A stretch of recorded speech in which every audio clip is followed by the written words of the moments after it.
da forma como o Bolsonaro se comportou durante a eleição e o fenômeno, esse sim é um fenômeno a ser registrado. Porque nem o Lula, que falava em trazer esperança ao país, coisa e tal, que mobilizou muita gente, conseguiu fazer o que o Bolsonaro fez. E eu entendo que desde já o Bolsonaro é um líder muito acima do Lula. Explico por quê.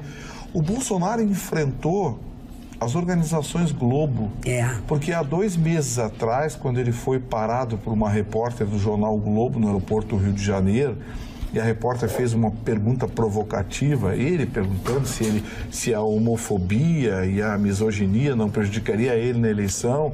Ele respondeu para a repórter e depois disse: olha, é uma pena que você faça jornalismo desse tipo, mas eu entendo, você recebeu ordens. A sua empresa recebe mais do dobro do percentual de divisão que deveria receber pela audiência que tem. E se eu for eleito presidente, eu vou acabar com isso. Ele disse: eu não vou perseguir ninguém, mas eu vou cortar as verbas publicitárias da sua empresa, que hoje são injustas. Desnudou a Globo. Numa entrevista para a Globo, né? Para a Globo. Em São Paulo, há 1 mês atrás, o Bolsonaro disse: olha, uma repórter da Folha fez uma provocação, ele disse: olha, moça, eu sei para que você trabalha, a sua empresa é um braço do PT.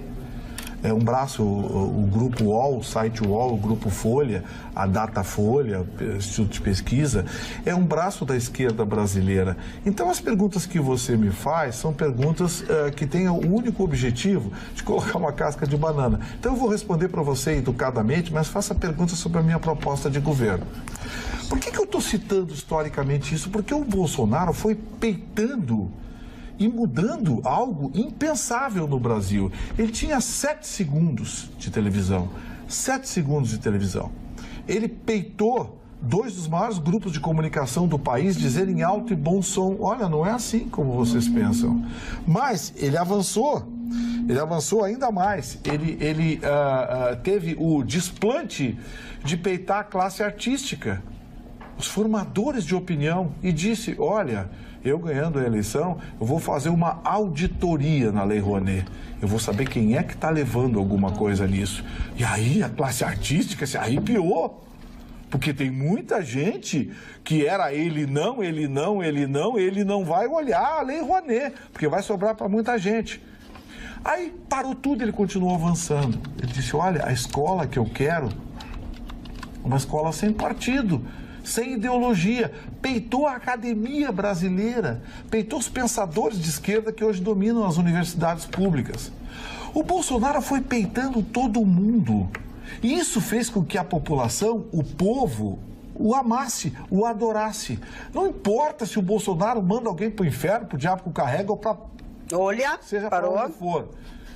As pessoas não estão dando importância a isso, dão importância à sinceridade dele. Exato. Assim como o Lula tropeçava no português e falava problema, o Bolsonaro, a agressividade dele não atinge os seus adeptos por causa disso.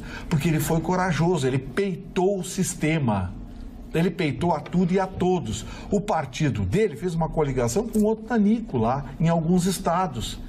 Sem partido, sem dinheiro, sem tempo, fazendo live pela internet.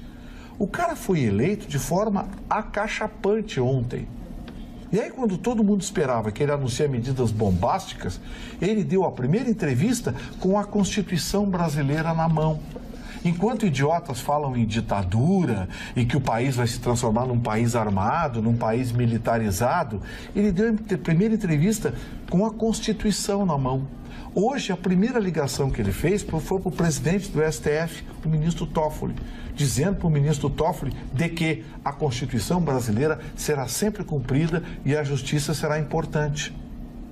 Sabe, esse cara que estavam esperando que mudasse o país, na sua primeira entrevista hoje, quando perguntaram para ele, ministro da Educação, ele disse: olha, ainda não sei quem vai ser o ministro da Educação, mas a partir do ano que vem, nós vamos ter mais matemática, nós vamos ter mais português, nós vamos ter mais ciências, química, biologia, física nas escolas, menos sociologia, ciência política, essas besteiras que transformam a cabeça dos nossos jovens em verdadeiros idiotas robotizados. Sabe, o monstro que estavam esperando pode até vir. Eu não faço previsão do futuro. Pode até vir o monstro que estavam esperando.